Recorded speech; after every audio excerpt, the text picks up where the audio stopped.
오늘은 창세기 잘하신 말씀 한번 보겠습니다. 창세기 4장 4절입니다.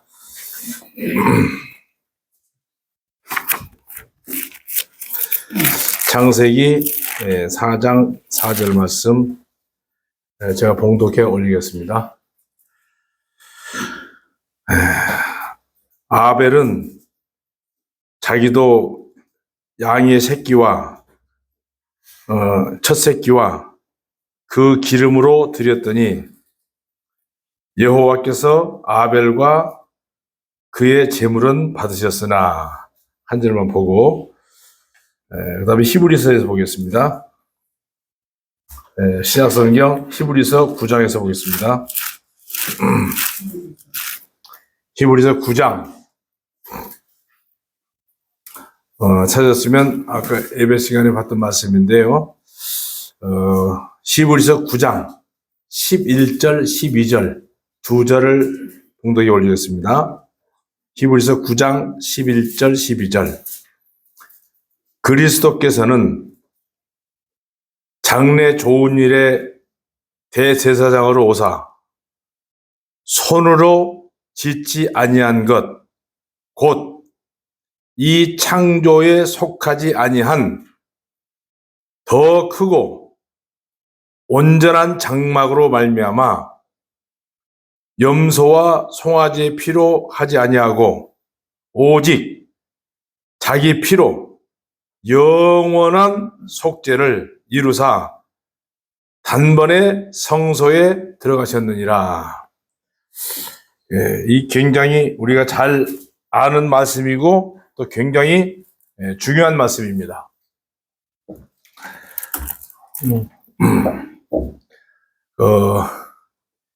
예수님이라는 이름은 히브리어로 여호와입니다. 여호와란 말이 우리가 구약성경에서 많이 보죠. 그리고 그리스어로는 예수스입니다. 예수스이시기 때문에 같은 이름입니다. 왜냐하면 동일하신 하나님이 바로 예수님이시기 때문에 복음에 대한 그림자의 교육은 계속됩니다. 그래서 오늘은 그 아벨, 우리가 지난 시간에는 아담에 대해서 우리가 봤었는데 오늘은 아벨에 대해서, 아벨 역시 어린 양의 피 때문에 의롭다함을 받았고, 마태복음 23장 35절 말씀이 우리에게 증거를 해주고 있습니다. 노아도 역시 은혜로 구원받아 정한 짐승을 드린 기억이 창세기 6장에 우리에게 소개되고 있습니다. 그러면 이 아벨은 우리가 한번 교제를 했었습니다만 허무한 자라는 뜻이었죠. 내가 아무것도 할 수 없기 때문에 온전히 하나님을 의지할 수밖에 없다, 그런 뜻입니다. 아브라함의 자손들도 우리가 출애굽기 보면은, 출애굽기 12장 13절 말씀 보면 아브라함의 자손들도 이집트에서 문설주와 인방에 뿌려진 어린 양의 피 때문에 그들이 구원을 받았습니다. 히브리서 12장 13절 보면 내가 그 피를 보면 너희를 넘어가리라, 그런 우리 찬송가도 있습니다. 그 사건은 아마 이 그림을 한번 잠깐 보시면 아시겠습니다만은 이런 식으로 보혈의 보호, 그러니까 예수님의 피가 상징적으로 어린 양을 잡아서 이런 식으로 문설주에 피를 뿌려 놓으면 그 문설주 뿌려진 문설주 안에 있는 사람들은 신분을 따지지 아니하고 누구를 따지지 않고 어떠한 사람이라도 중요한 것은 이 피가 뿌려진 문설주 안에 있느냐 밖에 있느냐 차이입니다. 오늘날 수많은 기독교를 흉내내고 있는 사람들이 바로 이 피를 보고 구원을 받았다고 하지만 안에 있는 게 아니고 밖에서, 그러니까 엄격하게 말하면 하나님이 만드신 천사들이 하나님을 보호했던 수호했던 최측근이었던 천사들이 하나님처럼 되려다가 이 땅으로 쫓김을 받았죠. 그래서 이 땅에 와서 이 천사가 하나님의 흉내를 내고 있습니다. 예수님의 흉내를 내고 있습니다. 근데 꼭 사람을 앞세워서 비슷한 하나님의 종교를 만들어버립니다.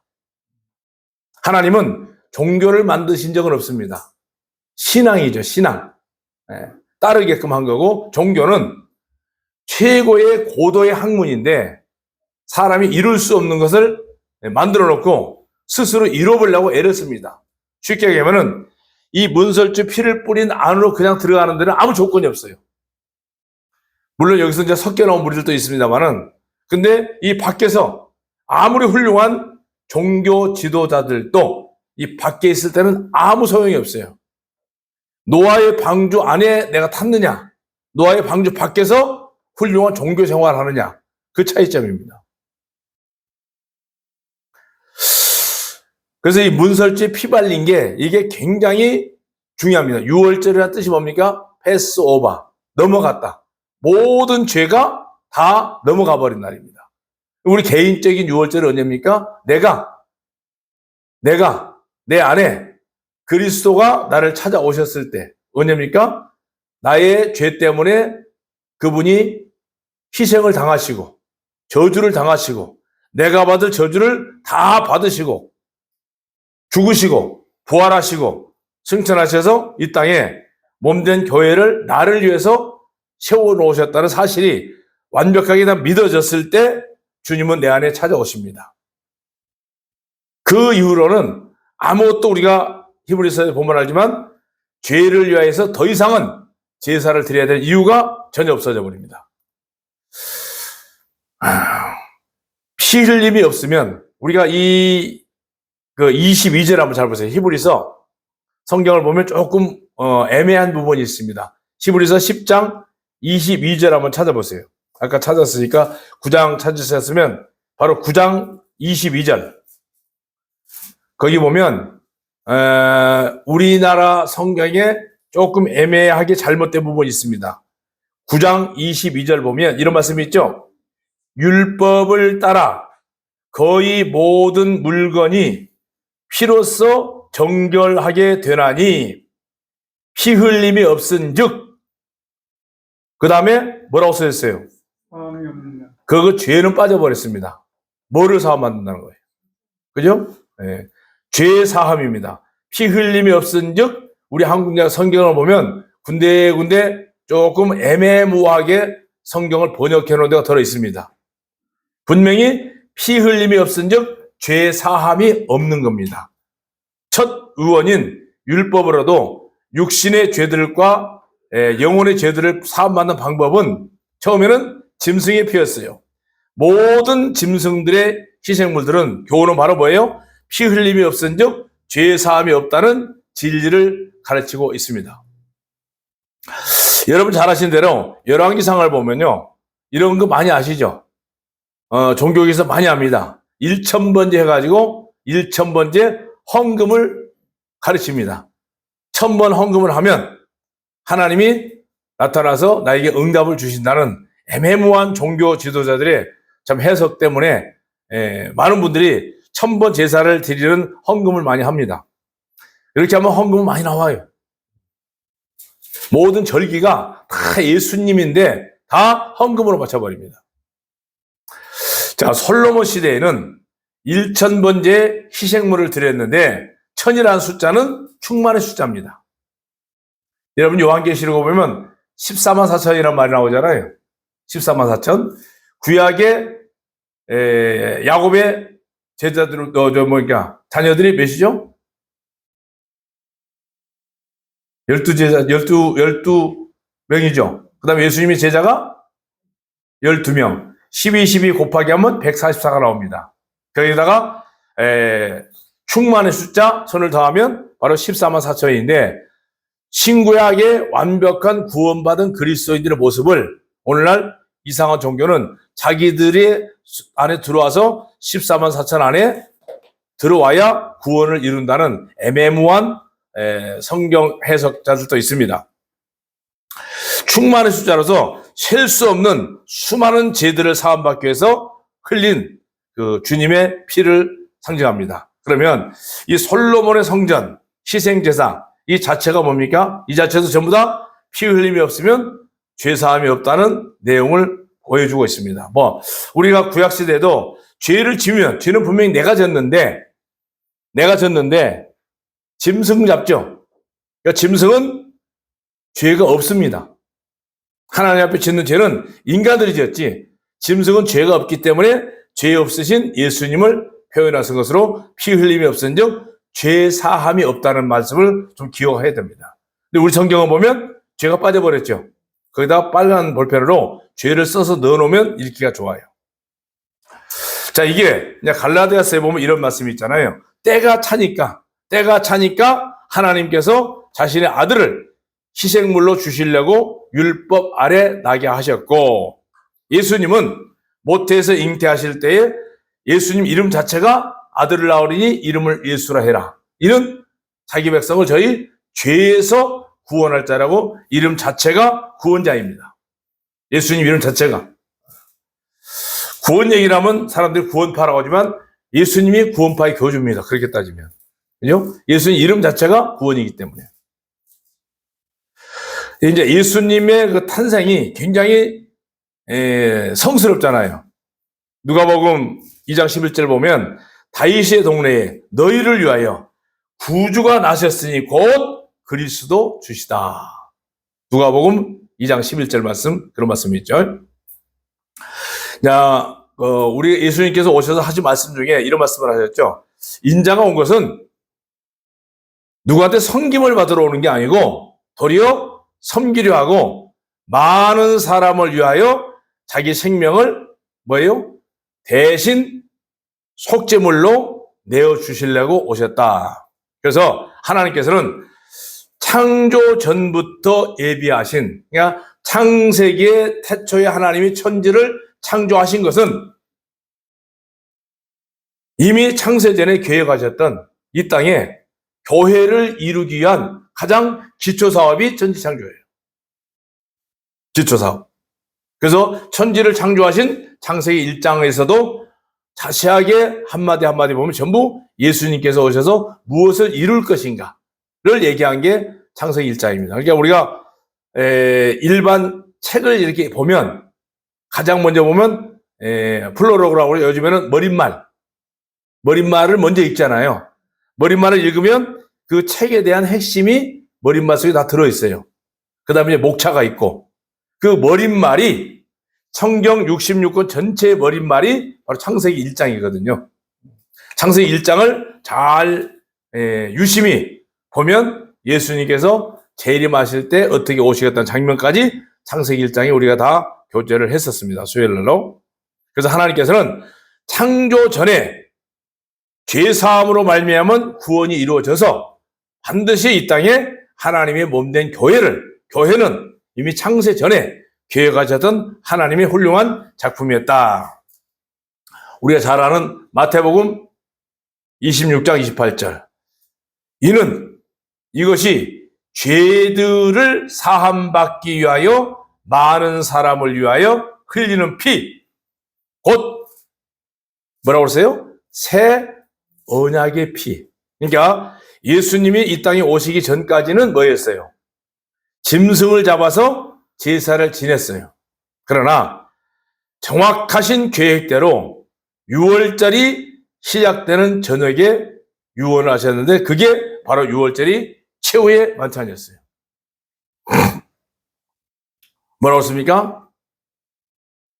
이 잔을 마셔라.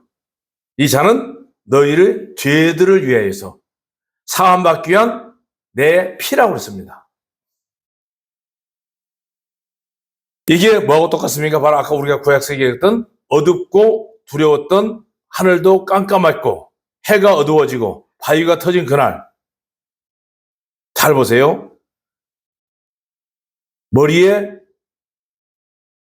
하늘의 면류관을 쓰셔야 될 창조주가 머리에 가시관을 쓰신 이유는 우리들이 머리로 짓는 수악한 죄 때문에 머리에 가시멜로관을 쓰시고 발끝까지 수십 가닥의 채찍은 가죽으로 만든 겁니다. 가죽. 근데 가죽 끝에 납 있죠, 납. 납덩어리를 묶어서 때릴 때마다 살집이 뚝뚝 떨어집니다. 그 채찍에 점점 찢겨진 몸에서 흐르는 붉은 피. 그리고 우리가 마음으로 품는 더러운 죄 때문에 옆구리에 창을 맞으시고 심장까지 찔린 상처, 그리고 양손과 양발로 짓는 무수한 죄 때문에 못이 박히시고 병자들과 죄인들을 찾아 전도하셨던 그 양발목에 녹슨 못이 박혀서 붉은 피를 흘리시고 우리가 머리로 꾸며서 또 손가락으로 발가락으로 마음으로 품는 이 엄청난 죄 때문에 그 모든 죄를 다 담당하시려고 그 고귀하신 보혈의 피를 흘려주셨습니다. 요한복음 19장 30절 굉장히 중요한 말씀이죠. 제가 이 말씀을 기록하면서 너무 감동이 돼서 아까 기도 시간에 제가 말씀을 기도했습니다. 마지막 심장에 남은 한 방울의 피까지 아낌없이 저주받은 이 땅에 다 흘리신 후에 더 이상은 심장은 박동하실 수가 없기 때문에 마지막 운명하시기 직전에 하신 말씀이 뭐라고 했습니까? 이것을 다 이루었다. 구약에서 요구한 모든 율법을 완벽하게 다 이루시고 구약의 모든 율법을 다 이루는 것은 죽음밖에 없습니다. 죽는 거예요. 제가 늘 기도할 때 그런 기도 많이 합니다. 마지막 피 한 방울 남김없이 다 흘리시고 더 이상은 심장이 박동할 수 없을 때 운명하시면서 남긴 말씀이 다 이루었다. 더 이상 히브리서 보면 뭐라고 했습니까? 더 이상 죄들과 불법들을 하나님은 전혀 기억을 안 하겠다고 그랬습니다. 그날 이후로 하나님께서는 예수 그리스도의 피를 보시고 세상죄를 심판하시는 형벌로 간주하시고 왜? 세상의 모든 사람을 인류 역사의 모든 인류의 대표로 한 사람은 하나. 그 많은 가치가 있어요. 늘 우리 전도자들 말씀하지만은요. 대관령에 수만 마리의 양이 있으면 그 수만 마리의 양보다도 그 양을 지키는 한 사람의 목숨이 더 귀중하다는 걸 우리는 압니다. 마찬가지로 창세 이후에 예수님 재림할 때까지 모든 인류의 숫자보다 예수님 한 분이 더 고귀하기 때문에 왜? 그분은 피조물이 아니고 창조주시기 때문에 충분히 전체 피조물을 대신해서 하나님은 그 한 사람의 피, 예수님의 피로 세상의 모든 피조물들의 죄를 다 탕감해버렸습니다. 그래서 더 이상은 하나님은 죄를 기억도 안 하겠다고 하는데 사탄은 계속해서 율법을 가지고 사탄의 기능이 뭡니까? 정죄하는 기능이거든요. 니까지 것이 너는 나는 안 그러는데 너는 왜 그래? 그래서 이건 우리가 자신을 돌아보면 우리 모임 안에서도 형제 자매가 서로 나는 괜찮은데 저 형제가 문제예요. 하나님 앞에. 근데 그 문제는 자기 문제는 볼 줄을 몰라요. 남만 봅니다. 그래서 분명히 우리가 짚고 넘어야 할 것은 뭐냐면 결정적인 진리는 예수님의 그 흘리신 피가 그 피가 사도행전 20장 28절을 보면 뭐라고 했습니까? 하나님의 피라고 그랬어요. 하나님의 피예요. 그 결코 변질되지 않습니다. 이 복음은 영구적입니다. 자, 예수님께서 십자가에 이제 죽으실 때 우리가 생각할 때 피를 몇 번이나 흘리셨을까요? 한번 생각 안 해보셨죠? 제가 한번 정리를 대충 해봤습니다. 자, 처음에 태어나셔서 분명히 할례 하셨잖아요. 할례. 그리고 겟세마네 동산에서 땀방울이 핏방울이 될 때까지 기도하셨다고 그랬어요. 그리고 체포할 때, 결박할 때, 사정없이 결박할 때 몸에서 또 피가 흘렸죠. 머리에 가시관 뒤집어 쓸 때 머리에도 피가 흘렸겠죠. 책질할 때마다 등에서 어마어마한 무수한 피가, 그 핏덩어리, 살덩어리가 떨어졌죠. 떨어질 때마다 피를 흘렸어요. 근데 제가요, 어제도 어떤 어디야, 세종교회 형제하고 이제 교제 잠깐 하면서 묻더라고요. 어떻게 해서, 그렇게 장로교에서 목회하다가 여기 들어오게 됐느냐. 그래서 여기 모임을 알게 된 게는 제가 굉장히 오래됐다. 90일 정도 알게 됐었는데, 한 번도 예배 참여를 해본 적이 없었다. 근데 늘 어떤 전도자가 예배를 드려야 된다는 말을 수없이 저희 교회 왔다 갈 때마다 하더라. 아니, 예배가 찬송 있고 기도하고 헌금 있으면 예배지. 무슨 별도 예배가 또 도대체 뭐가 필요하냐. 우리도 충분히 예배 훌륭하게 잘 드리고 있다. 그게 늘 싸웠어요. 그게 한 20년 걸렸죠. 근데 어느 날 우연찮게 2011년도에 이제 뚝섬교회, 저희가 바로 뚝섬교회 옆에 있었어요. 성수동에 있었으니까.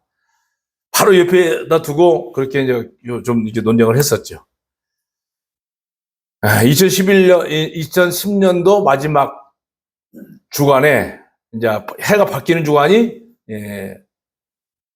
연합집회를 같이 한번 했는데 처음으로 제가 예배 참석하고 예배 딱 참석하고 만찬 딱 한번 참석하고 내가 완전히 그냥 무너졌다. 깨졌어요. 지금 이 말씀대로 이 책지질 할 때 떨어져 나온 그 예수님의 등에서 떨어진 살찜이 만찬을 떡을 떼고 남는 그 빵 쪼가리가 이걸로 잠깐 제가 그 착시 현상일 거야 아마. 하나님께서 그렇게 역사를 한 거예요. 그렇게 보여서 한 번 딱 예배 참석하고 마음을 그냥 바로 돌이켰다. 이건 제가 잘못 알고 있었구나. 이 모임에 대해서. 그래서 두말할 것 없이 바로 돌아서 그 다음에 선언했다. 저는 뚝섬교회로 다음 주부터 갈 테니까 가실 분 따라가자. 그래서 몇십 명이 따라왔는데 적응을 못 하더라고요. 물론 지금까지 모임 안에 잘 교제하는 지체도 있습니다만은 이 책질할 때 생각해 보세요. 아마 영화 같은 거 보면 나오죠. 막 책질하는 거. 책질을 잘 보세요. 유심히. 그 끝에가 나비나 쇠가 달려 있어요. 이걸로 예수님을 때렸을 때 옷을 벗겨놓고 때렸을 때 얼마나 많은 몸이 찢겨졌겠어요. 그 저주가 그 책질이 바로 나 때문에 내 잘못 때문에 이 책지지를 당하셨다는 그 놀라운 사실. 그리고 십자가에 못 박으시고 마지막 창으로 옆구리를 찔렀을 때 심장에 피 한 방울 남김없이 다 쏟으시고 이루신 말씀이 이제는 다 이루었다. 그 말 한마디로 끝나버렸어요. 이 만찬 참여하는 게 그냥 여러분들은 모르겠어요. 그런 감동이 없는지 몰라도 저 같은 경우는 굉장히 큰 감동이 입었기 때문에 하여간 돌이킬 수 없는, 그래서 제가 알고 있는 이 상식으로는 이해가 할 수 없는 그런 걸 경험했기 때문에 바로 저는 돌아서서 이렇게 모임에 지금 참여하고 있습니다. 그랬더니 이렇게 간증을 잘 또 이렇게 들으시더라고요. 그러시고 끝나버렸으면 더 이상 이 땅에 우리는 존재할 가치가 없죠. 근데 그렇게 십자가 죽으시고 무덤에 장사하셔서 늘 예언하셨던 말씀대로 그분은 당당하게 부활하셨죠. 그리고 승천하셨고 승천하실 때 남기신 말씀이 땅끝까지 내 증인이 되라는 말씀을 마지막으로 이 땅에 남기고 가셨습니다. 대제사장의 중보이시고 지금은 만왕의 왕이시고 영광의 왕으로 지금도 계속해서 주님은 우리를 통해서 구원의 역사가 이루어지기를 원하고 있습니다. 우리가 읽었던 아까 읽었던 히브리서 9장 11절 말씀 보면 염소들과 송아지들의 피로 아니하고 오직 자신의 피로 단 한 번에 거룩한 처소, 이게 뭐냐면 거룩한 처소, 이게 하늘 지성소입니다. 이게 이제 킹제임스 보면 이렇게 번역이 되어 있습니다. 하늘 지성소에 들어가셔서 그 흘리신 피 한번 볼게요. 히브리서 다시 그 9장 히브리서 9장을 좀 볼게요. 23절을 볼게요. 9장 23절. 히브리서 9장 23절을 보면 천천히 한번 볼게요. 그러므로 하늘에 있는 것들의 모양은 이런 것들로서 정결하게 할 필요가 있었으나 하늘에 있는 그것들은 이런 것들보다 더 좋은 제물로 할지니 그리스도께서 24절 참것의 그림자인 참것은 뭡니까? 참것 하늘 지성소 그리고 그림자는 뭐예요? 모세가 만든 성막. 그러니까 손으로 만든 건 모세가 만든 성소예요. 이 땅에. 그러니까 모세가 만든 성소에 예수님이 들어가실 이유는 있을까요? 없을까요? 없어요. 그건요. 왜? 그거는 참 성소가 아니에요. 하늘에 있는 것의 모형이에요. 어디 나와요? 8장 5절 보세요. 한번 잠깐. 히브리서 8장 5절을 보면 그들이 섬기는 것은 하늘에 있는 것의 모형입니다. 모형이고 그림자예요. 이게 하늘에 있는 것의 모형과 그림자인 사람의 손으로 만든 성막에는 예수님이 들어가실 이유가 없어요. 여기는 뭐예요? 짐승을 가지고 제사장들이 제사를 지내는 곳이었어요. 8장 5절 보면 그들이 섬기는 것은 하늘에 있는 것의 모형과 그림자라 모세가 장막을 지으라 할 때에 지시하심을 얻음과 같으니 이르시되 삼가 모든 것을 산에서 내게 보이던 본을 따라 지으라. 이게 모세의 성막입니다. 그러면 9장 24절 다시 볼게요. 9장 24절 그리스도께서 참것의 그림자인 손으로 만든 성소에 들어가지 아니하시고 바로 어디로 왔어요? 히브리서 9장 24절 같이 한번 읽어볼게요. 같이 한번 읽어봅시다. 제가 혼자 읽는 게 이해를 못 하신 것 같아요. 24절 같이 읽을게요. 그리스도께서 시작.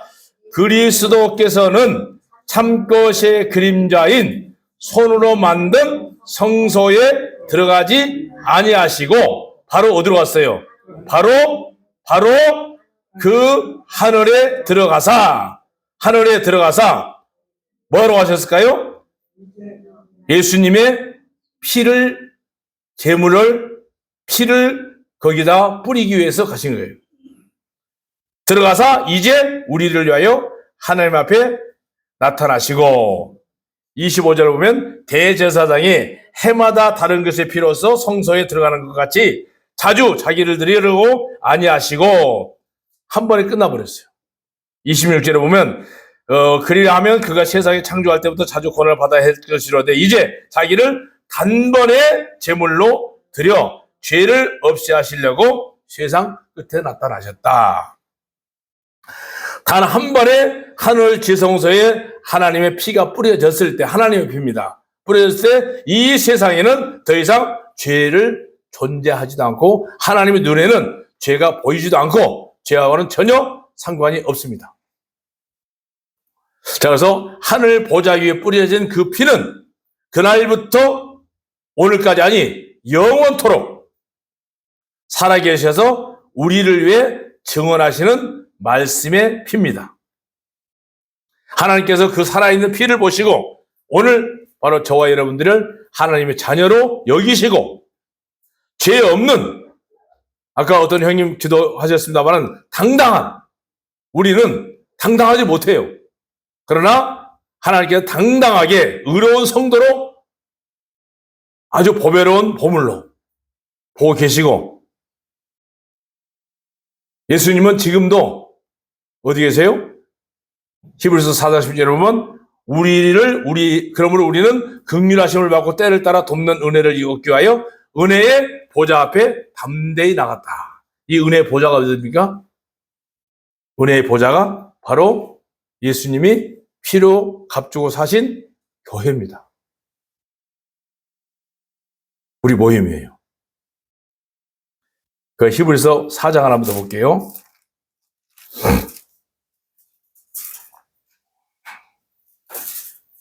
4장 16절 한번 읽어볼게요. 4장 16절 제가 볼게요. 그러므로 우리는 긍휼하심을 받고 때를 따라 돕는 은혜를 얻기 위하여 은혜의 보좌 앞에 담대히 나갈지다 그랬습니다. 은혜의 보좌 앞에.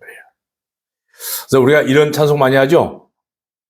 웬 말인가 날 위하여 주 돌아가셨나 할 때 그 다음에 나를 뭘로 표현합니까?